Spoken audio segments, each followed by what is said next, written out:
Tabe, jumpa lagi dengan saya di Negara Bijaksana, channel yang membahas sebuah persoalan populer di Indonesia secara bijaksana dan dijamin dengan pemikiran terbaru. Tiba-tiba ada terobosan yang menarik datang dari Jawa Timur, yaitu datang dari sekolah dasar, yaitu tepatnya di sebuah sekolah dasar atau SD Muhammadiyah 4, Desa Jumputrejo, Kecamatan Sukodono, Kabupaten Sidoarjo, Jawa Timur, melakukan sebuah berita kejutan untuk dunia pendidikan di Indonesia. Sekolah tersebut mengadakan satu kegiatan atau satu mata pelajaran tidur siang di sekolah semua siswa, yaitu tepatnya jam 1 sampai jam 2 siang. Yang akan kami hadirkan untuk Anda ini dari Apa Kabar Indonesia dari TV One tanggal Senin 18 September tahun 2023. Kecamatan Sukodono, Kabupaten Sidoarjo, Ya. Jawa Timur. Mata pelajaran tidur siang ini digelar untuk mengoptimalkan konsentrasi siswa. Sekilas tidak ada suasana berbeda di Sekolah Dasar Muhammadiyah 4 Zamzam di Desa Jumputrejo, Kecamatan Sukodono, Sidoarjo, Jawa Timur ini. Para siswa mengikuti kegiatan belajar dari gurunya layaknya sekolah pada umumnya. Namun ada yang berbeda di sekolah dasar ini. Pelajaran tidur siang digelar untuk mengoptimalkan konsentrasi hingga meningkatkan nilai akademik siswa. Di pelajaran ini, para siswa diwajibkan untuk tidur siang selama 1 jam, yaitu dari pukul 13 hingga pukul 14. Para siswa tidur dengan diawasi langsung oleh guru kelasnya masing-masing. Meski tidur hanya beralaskan karpet, namun para siswa bisa tidur terlelap saat mengikuti pelajaran ini. Pelajaran tidur siang diterapkan oleh pihak sekolah pada tahun pembelajaran saat ini. Sebelumnya, pihak sekolah seringkali menjumpai para siswa yang kelelahan hingga tak jarang minta pulang saat mengikuti kegiatan belajar mengajar. Jadi inilah sekolah paling boleh dibilang fenomenal di Indonesia ya. Sebuah terobosan yang luar biasa. Kebanyakan di tengah paradigma pendidikan kita, banyak sekolah, banyak guru, banyak orang tua murid, banyak murid menganggap paradigma jumlah jam belajar. Makin belajar keras, makin banyak jam belajar, dianggap makin sukses, dianggap makin pintar seorang anak. Tapi di sekolah itu justru diadakan waktu siang, tidur di sekolah, tidur di kelas, ada karpetnya yang tersedia. Padahal tradisi sekolah-sekolah selama ini, kalau sampai ada anak yang tidur di sekolah, dimarahi, ditegur, bahkan mungkin ada yang dihukum. Tapi di sekolah tersebut justru menyediakan waktu jam 1 siang sampai jam 2 siang tidur siang di sekolah. Kelihatannya sepele, tetapi bagi yang mengerti tentang pedagogi, bagi yang mengerti tentang biomedis, dia tahu di mana letak pentingnya tidur siang bagi seorang manusia, apalagi dalam dunia anak SD, SMP, bahkan anak SMA. Pertanyaannya, apakah baru sekolah itu? Saya melihat di beberapa sekolah di Jogja, terutama sekolah-sekolah namanya IT, sekolah-sekolah Islam terpadu di Jogja, itu banyak yang menerapkan pola ini, pola tidur siang di sekolah. Kelihatannya sepele. Orang akan mengatakan, bagi mereka yang berparadigma lama, paradigma kuno, akan mengatakan, sekolah kok tiduran. Memangnya kenapa kalau sekolah harus tiduran? Ini di Cina sudah berlaku, sudah berjalan lama di Cina. Di negara Cina, sekolah-sekolah menyediakan tempat tidur, menyediakan bantal, menyediakan kasur untuk anak-anak tidur siang. Di Eropa atau di negara maju, tidak ada. Tetapi mereka tidak ada bukan karena mereka tidak mengerti betapa pentingnya tidur siang, atau betapa pentingnya jumlah jam belajar bagi anak tidak perlu panjang-panjang, tidak perlu banyak-banyak. Bukan berarti mereka tidak tahu, tapi mereka tidak memberi jam pelajaran begitu lama seperti kita di Indonesia. Di Eropa jam 8, jam 9 masuk sekolah, anak-anak sekolah. Jam 12 sudah pulang, jam 1 pulang, jam 2 pulang. Jadi mereka jam belajarnya antara 3 sampai 5 jam saja per hari. Sehingga mereka tidak perlu harus tidur di sekolah pun bisa. Karena mereka, anak-anak mereka bisa tidur sampai pagi jam 6 baru bangun. Jam 7 baru siap, jam 8 dia baru ke sekolahnya. Kita di Indonesia sekolah jam 7, anak-anak harus bangun jam 5. Tidur tidak puas. Jumlah jam tidur anak-anak sangat minim. Di sekolah sudah jadi jam 7 mulai sekolah, jam 6 anak-anak ke sekolah. Ya, ada yang mungkin setengah 6, ada yang jam 6, terus sekolah sampai jam 3, 4, ada yang harus sambung lagi dengan les, berbagai les lagi sore, sampai jam 5, maghrib baru pulang rumah. Berapa jam? Belasan jam anak-anak tidak tidur, tidak istirahat. Jika pola seperti ini dianggap pola yang sukses, kenapa orang Eropa, orang Barat tidak ikut kita semua? Supaya anak-anak belajar dari jam 7 sampai jam 3 sore. Kenapa mereka tidak ikut kita? Justru karena mereka sadar bahwa jumlah jam, terlalu banyak jam belajar tidak efektif. Bukannya membuat anak-anak jadi cerdas, malah tambah bodoh. Belum lagi di Kupang, di NTT, sekolah kok jam 5 pagi. Katanya biar pintar. Jadi paradigma orang kuno menganggap jumlah jam belajar, makin banyak belajar, makin cerdas, makin sukses. Itu paradigma kuno. Dan tidak tahu sumber teorinya dari mana yang membenarkan makin banyak belajar, makin sukses. Makin banyak jam belajar, makin sukses, makin pintar, makin cerdas. Kalau seperti itu, orang Barat ikut kita kah? Karena mereka tidak ikut kita, maka mereka tahu. Mereka rasa geli. Orang kok dari pagi gelap, sudah bangun, sampai malam gelap, baru pulang rumah anak-anak. Dianggap lebih sukses, hebat. Kalau itu hebat, cara seperti itu hebat. Orang Barat ikut kita juga. Mereka juga masuk jam 8, jam 7, pulang jam 3, 4 kayak seperti kita juga. Tidak perlu tidur siang juga. Tapi karena tidak ada dasar pedagogi, dasar didaktika, tidak ada metodologi pendidikan yang bisa membenarkan itu dan sudah membuktikan itu, maka orang Barat tidak mau ikut kita. Sudah jam 7 pagi sampai jam 3 sore, masih harus ditambah lagi di Kupang. Gubernur NTT, Victor Laiskodat, bikin lagi dia punya tambah. Jam 5 pagi sudah sekolah. Aneh. Tahu dari mana risetnya?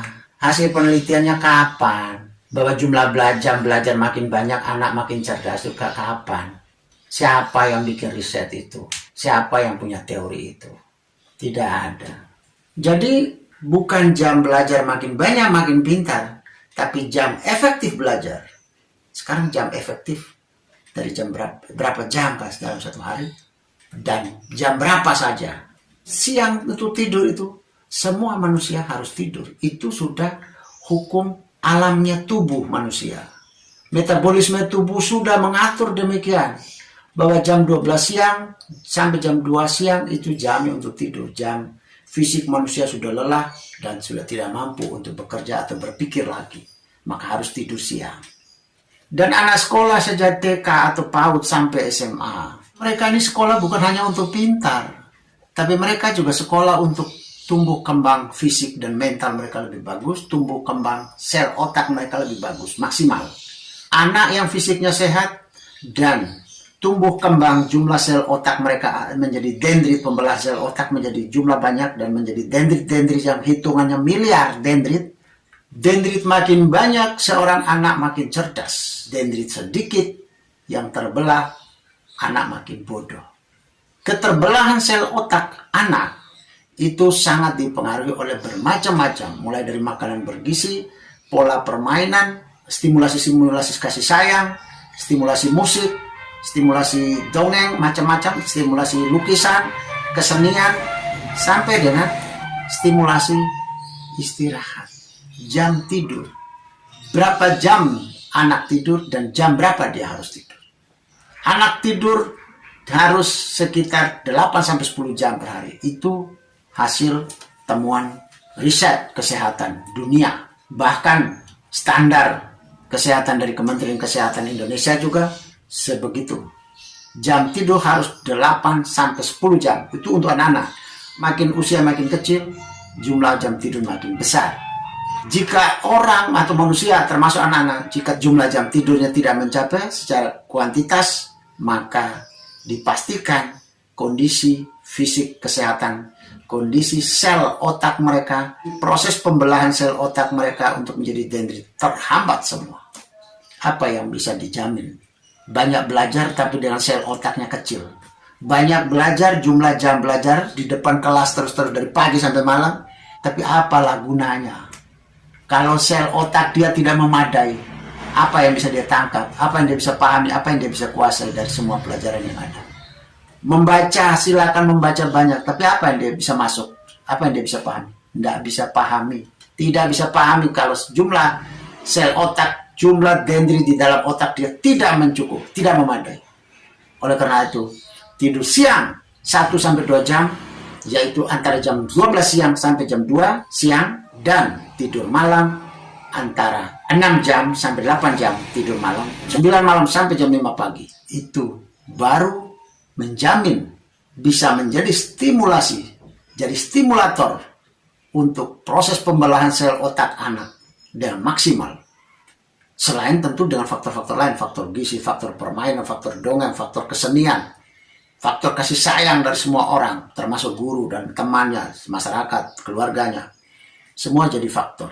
Maka tidur yang cukup antara 8-10 jam per hari, termasuk 2 kali tidur dalam sehari, yaitu tidur malam antara 6-8 jam dan tidur siang antara 1-2 jam. Itu penting.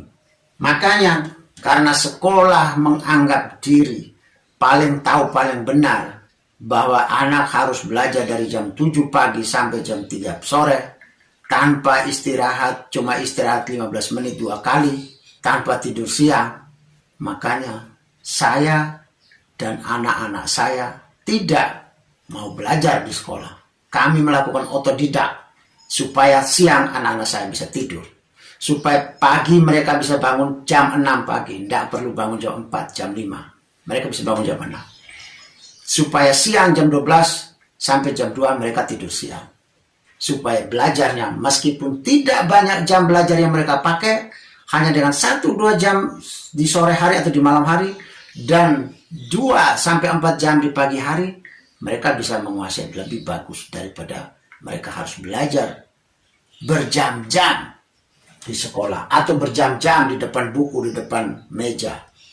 Ini kan terjadi di Indonesia. Sekolah SD Muhammadiyah 4 di Sidoarjo ini menjadi pelopor untuk Indonesia. Kalau di negara bijaksana, saya pastikan pemerintah lewat Kementerian Pendidikan dan Kebudayaan Kemendikbud membuat kebijakan jam belajar terbatas. Ikut orang barat, yaitu bisa jam 8 atau jam 9 sampai jam 12 sampai jam 1 sudah pulang, antara 3-4 jam saja atau paling lama 5 jam. Atau boleh saja dari jam 7 sampai jam 3 sore, tapi di tengahnya antara jam 12 sampai jam 2 anak-anak harus makan siang dan tidur. Itu sudah harus masuk di dalam kebijakan negara, kebijakan publik. Pola seperti SD Muhammadiyah 4 di Sidoarjo ini, kalau di negara bijaksana, saya pastikan sebelum ada kebijakan dari pemerintah secara resmi, setiap sekolah, kepala-kepala sekolah ikut meniru apa yang terjadi pada SD Muhammadiyah 4 di Sukodono atau di Desa Jumputrejo, Sukodono, Sidoarjo ini harus diduplikasi, diikuti, ditiru. Ini sebuah contoh yang baik. Kita belum terlalu membutuhkan anak-anak sekolah itu harus pintar, harus menguasai, belum. Tapi mereka harus punya potensi yang cukup memadai. Potensi itu dilihat dari salah satunya adalah jumlah sel otak mereka terbelah dengan sangat memadai. Menjadi dendrit-dendrit yang nilainya menjadi triliunan. Maka salah satu cara membantunya adalah dengan jumlah jam tidur 8-10 jam per hari, dan 2 kali tidur, yaitu tidur malam jam 9 sampai jam 5 atau jam 10 sampai jam 6, dan tidur siang jam 12 sampai jam 2. Kalau saya kepala sekolah di negara bijaksana, saya pastikan saya akan segera meniru SD Muhammadiyah 4 Sukodono, Jumputrejo ini. Saya akan meniru dia sekolah ini. Komisi 10 DPR di negara bijaksana segera bekerjasama dengan Kemendikbud untuk membuat kebijakan publik, yaitu tidur siang atau membatasi jam belajar. Tidak perlu sampai 8 jam per hari jam belajar. Tidak perlu dari jam 7 sampai jam 3. Kalaupun 8 jam per hari, harus ada tidur siang. Harus tidur di sekolah. Kalau tidak mau tidur siang, berarti sekolah hanya 3 sampai 4 jam atau 3 sampai 5 jam sudah harus pulang. Selamat untuk SD Muhammadiyah 4 Jumputrejo, Kecamatan Sukodono, Kabupaten Sidoarjo. Selamat, Anda sudah berada pada jalan yang benar. Anda sudah patut menjadi teladan bagi seluruh sekolah di Indonesia. Ingat, saat pembelahan sel otak anak menjadi dendrit, untuk jumlah dendrit yang banyak menjadi penentu anak menjadi cerdas atau tidak cerdas, yaitu dari usia dalam kandungan ibunya sampai 14 tahun. Lebih dari 14 tahun, sel otak seorang anak sudah tidak bisa diperbanyak kembali, sudah tidak bisa. Jumlahnya sudah selesai di situ. Tahun-tahun emas adalah dari umur dalam kandungan, anak dalam kandungan ibunya sampai dengan 14 tahun. Itu boleh dibilang masa keemasan.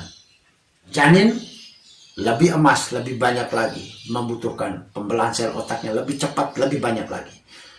Balita lebih banyak, lebih cepat.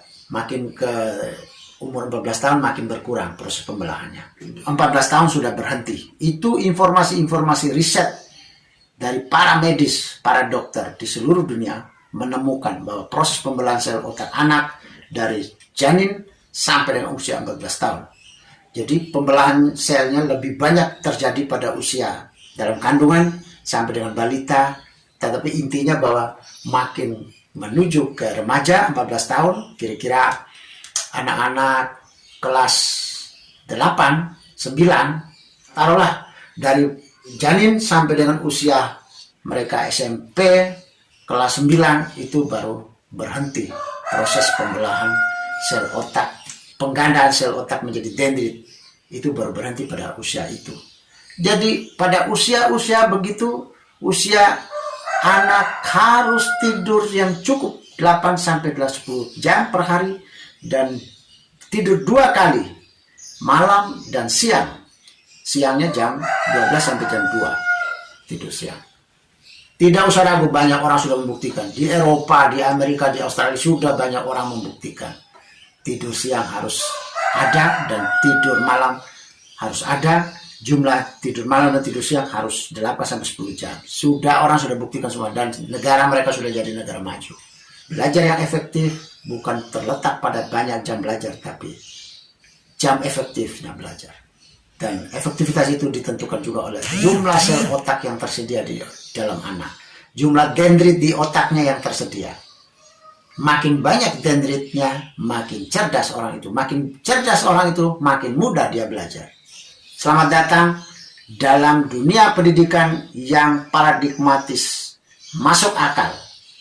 Jika Anda setuju dengan saya, Anda seide dengan saya, berarti kita berada pada satu perjuangan yang sama, yaitu ingin melihat Indonesia menjadi lebih baik, Indonesia menjadi negara yang bijaksana yang kita impikan. Caranya adalah dengan Anda memberi dukungan dan berpartisipasi dalam channel ini. Subscribe di bawah channel ini, bunyikan lonceng di sampingnya untuk menunjukkan Anda berlangganan secara gratis, dan ada pemberitahuan setiap kali saya mengirim edisi baru. Dan jika Anda setuju dengan ide ini, jangan lupa bagikan ke semua relasi Anda. Terima kasih.